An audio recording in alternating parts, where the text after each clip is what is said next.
First இந்த பேன்ல வந்து கொஞ்சமா நெய் போட்டிருக்கேன் நான். இதுல வந்து 1 கப் அளவு தேங்காய், சரியா, போடணும். இந்த தேங்காய் வந்து ரொம்ப நேரம் நம்ம வதக்கணும்னு அவசியம் கிடையாது. லைட்டா இந்த மாதிரி வதக்கிட்டு அடுப்பை வந்து ஓரளவுக்கு மீடியம் ஃப்ளேமில் வச்சுக்கோங்க. இங்கே வந்து வெல்லம் வந்து 1/2 கப்பு, சரியா. நான் இந்த மாதிரி திருவி வச்சுருக்கேன். ஸோ தட் இட்ஸ் ஈஸி, நமக்கு மெல்ட் ஆகிறதுக்கு ஈஸியாக இருக்கும் அப்படின்னு சொல்லி திருவி வச்சுருக்கேன்.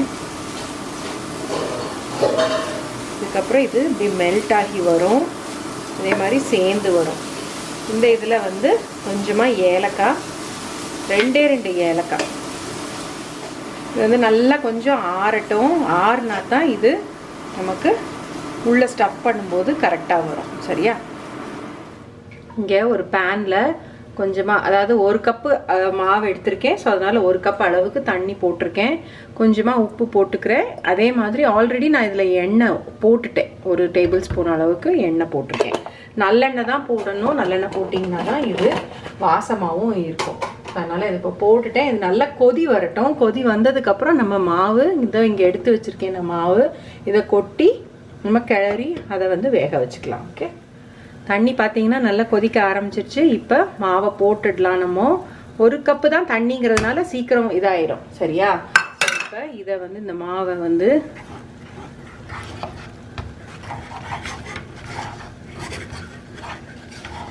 இதுக்கு மேலே வந்து உங்களுக்கு இப்போ இது வந்து நல்லா சேர்ந்துருச்சு.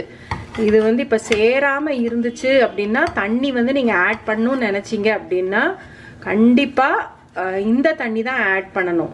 சுடு தண்ணி தான் ஆட் பண்ணணும், பச்சை தண்ணி ஆட் பண்ணிடக்கூடாது, சரியா. ஸோ இப்போ இதை வந்து நான் கொஞ்ச நேரம் க்ளோஸ் பண்ணி வைக்கிறேன். இந்த கரண்டியில் இருக்கிற மாவு எல்லாத்தையும் நான் எடுத்து போட்டுடுவேன், சரியா. க்ளோஸ் பண்ணினா அடுப்பு வந்து சிம்மில் தான் இருக்குது. நான் இதை வந்து இன்னும் ஒரு 2 மினிட்ஸுக்கு வச்சுட்டு அதுக்கப்புறம் ஆஃப் பண்ண போகிறேன். ஓகே, இது வந்து இப்போ நான் 2 மினிட்ஸில் ஆஃப் பண்ணிட்டேன். ஆஃப் பண்ணிவிட்டு இப்போ உடனே திறக்காதீங்க. இன்னொரு 5-10 மினிட்ஸ் அப்படியே விட்டுடுங்க. அப்படியே கொஞ்சம் நல்லா அதுவே அப்படியே குக் ஆகட்டும். அதுக்கப்புறம் நம்ம எடுத்து நீட் பண்ணோம்னா கரெக்டாக வரும். ஓகே, நல்லா ஒரு 10 மினிட்ஸ் இந்த மாதிரி க்ளோஸ் பண்ணியே வச்சுருந்தேன். இப்போது இந்த பவுலில் மாற்றிக்கலாம்.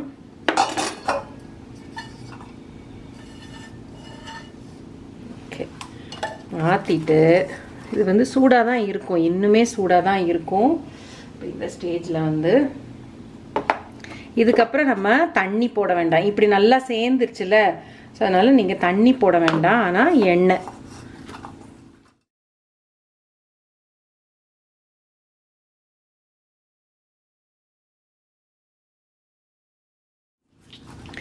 இது மாவு வந்து நான் கடையில் வாங்கின பச்சரிசி மாவு தான் யூஸ் பண்ணியிருக்கேன். ஸோ அதனால் இங்கே பிராண்ட்லாம் கேட்டிங்க அப்படின்னா பிராண்ட்லாம் இல்லை. நான் ஆக்சுவலாக வந்து எங்கள் ஏரியாவில் வந்து 2 கடை இருக்கும். அவங்க 2 பேருமே அவங்களுடைய ப்ராடக்ட்ஸ், ஒவ்வொரு கடையும் அவங்கவுங்க திங்ஸ் வச்சுருப்பாங்கல்ல, இது அந்த மாதிரி இது அவங்களோட அந்த கடையில் இருக்கிற அவங்களுடைய ப்ராடக்ட் தான் நான் எடுத்திருக்கேன்.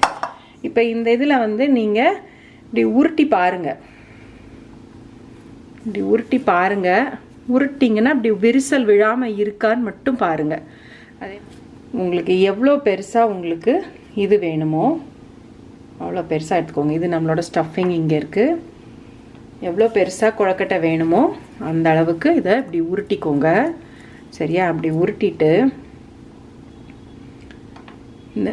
இந்த தம்பில் வந்து இது எண்ணெய் நான் அதை டிப் பண்ணியிருக்கேன் எண்ணெயில், கையை விரலை ஆக்சுவலி.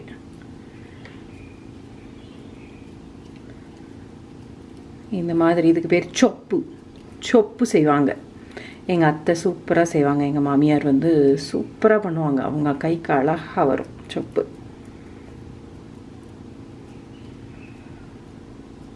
சரியா. இப்போ இந்த அளவுக்கு எவ்வளோ தூரம் உங்களால் முடிஞ்ச அளவுக்கு அதை தின்னா பண்ண முடியும் அப்படின்னா பண்ணிக்கோங்க. இப்போ இந்த ஸ்டஃபிங் வந்து நம்மளோட இஷ்டம்தான், நம்ம டேஸ்ட்டுக்கு ஏற்ற மாதிரி. இப்போ இதை நீங்கள் வேறு ஒன்றுமே பண்ண வேண்டாம். அதை எப்படி குமிச்சு விட்ருங்க. குமிச்சு விட்டுட்டு அப்படியே சரியா? இப்படி ட்விஸ்ட் பண்ணிங்க அப்படின்னா உங்களுக்கு இப்படி ஷேப் கிடச்சிரும். சரியா? இப்போ ஒரு க்ளீன் கிச்சன் டவல் இதை வந்து இது மேலே போட்டுட்டு வச்சுருங்க. சரியா? இதுக்கப்புறம் இதை வந்து நம்ம ஸ்டீம் பண்ணணும்.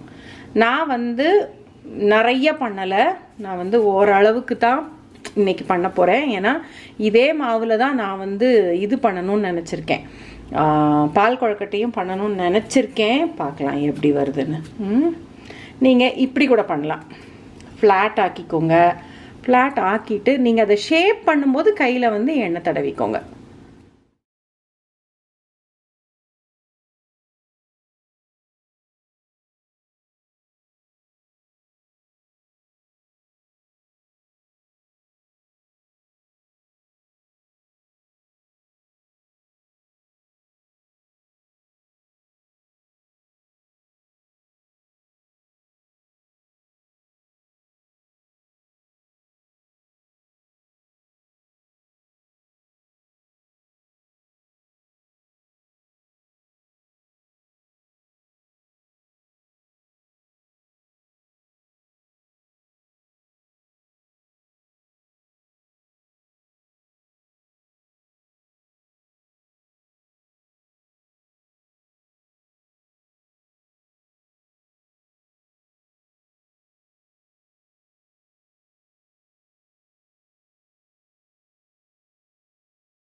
இந்த மீன் டைம் அது இந்த பக்கம் அடுப்பில் வைக்கணும் நான் இன்னும் கொழுக்கட்டையை.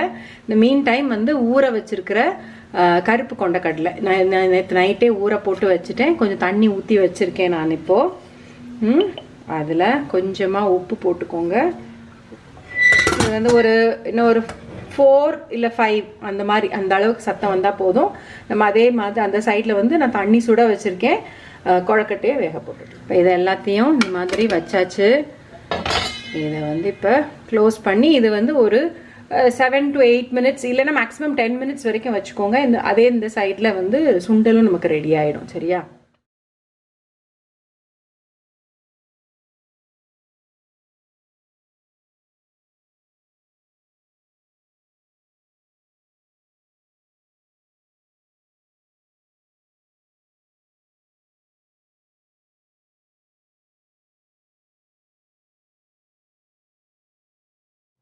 எல்லாம் எடுத்தாச்சு, எல்லாம் சூப்பராக ரெடி ஆயிடுச்சு. நீ அடுத்தடுத்து ஒன்றொன்னா சுண்டல் தாளிக்கணும், பால் கொழுக்கட்டை பண்ணணும், எல்லாம் ரெடி பண்ணிடலாம். ஓகே, இந்த பேனில் சுண்டல் தாளிச்சிடலாம். சுண்டல் தாளிச்சிட்டோன்னா நம்ம இனி பால் கொழுக்கட்டை பண்ணுறது மட்டும்தான் வேலை. கடுகு போட்டுட்டேன் நான். ஓகே,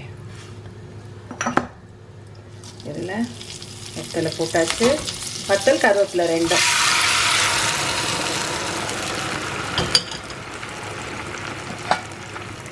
தண்ணி இந்த வத்தி வரட்டும். வத்தி வந்ததுக்கப்புறம் தேங்காய் பூ போட்டு இறக்கிடலாம். ஓகே, சுண்டலை தூக்கி அந்த பக்கம் வச்சுட்டேன். இந்த அடுப்பு இப்போ வச்சுருக்கேன், இந்த பானை வச்சுருக்கேன், இந்த பேன் வச்சுருக்கேன், சாரி. இதில் பால் கொஞ்சம் ஊற்றிக்கலாம். பால் ஊற்றிட்டு அதில் கொஞ்சம் கூட தண்ணி. சரியா? இந்த இதில் இதாகிட்டு இருக்கும்போதே ஏலக்காய் நான் இங்கே வந்து இந்த இது இருக்கு இல்லையா, அந்த மீதி இருந்த கொழுக்கட்டை மாவு இருக்குல்ல, அது எல்லாத்தையும் இந்த மாதிரி குட்டி குட்டி பால்ஸாக போட்டு வச்சுருக்கேன்.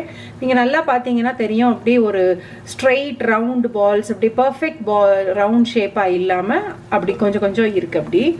ஸோ இது இப்போ கொதிச்சு வரட்டும்.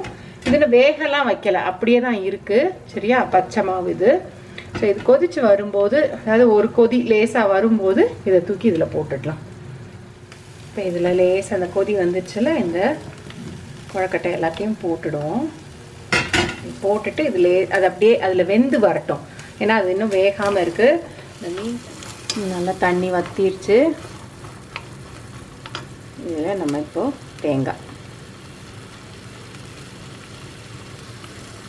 சரியா? இதுவும் முடிஞ்சிருச்சு, இதுவும் முடிஞ்சிருச்சு. இப்போ இதாயிடுச்சு. இப்போ இந்த நம்ம திருவி வச்சுருந்தேன்ல, பூரணத்துக்கு போடுறதுக்கு திருவி வச்சுருந்தேன்ல வெல்லம், அதுதான் இதுலேயும் போடுறேன். உங்களுடைய டேஸ்ட்டுக்கு ஏற்ற மாதிரி போட்டுக்கோங்க. வெல்லம் ஸ்வீட்னஸ் உங்களுக்கு கொஞ்சம் கூட பிடிக்கும் அப்படின்னா அதுக்கு ஏற்ற மாதிரி கொஞ்சம் ஜாஸ்தியாக போட்டுக்கோங்க. சரியா? இப்போ இதில் கொஞ்சமாக தேங்காய் வந்து வாயில் கடிப்படுறது வந்து நல்லாயிருக்கும். ஓகே, இதில் கொஞ்சம் அது வந்து எல்லாம் ஒன்றா சேர்ந்து வரட்டும். அதுக்கப்புறம் எடுத்து வச்சிடலாம். நல்லா சேர்ந்து வந்துடுச்சு. இப்போ இதை ஆஃப் பண்ணிடலாம். எல்லாமே நமக்கு ரெடி ஆயிடுச்சு. எல்லாம் சீக்கிரமே முடிஞ்சிருச்சு.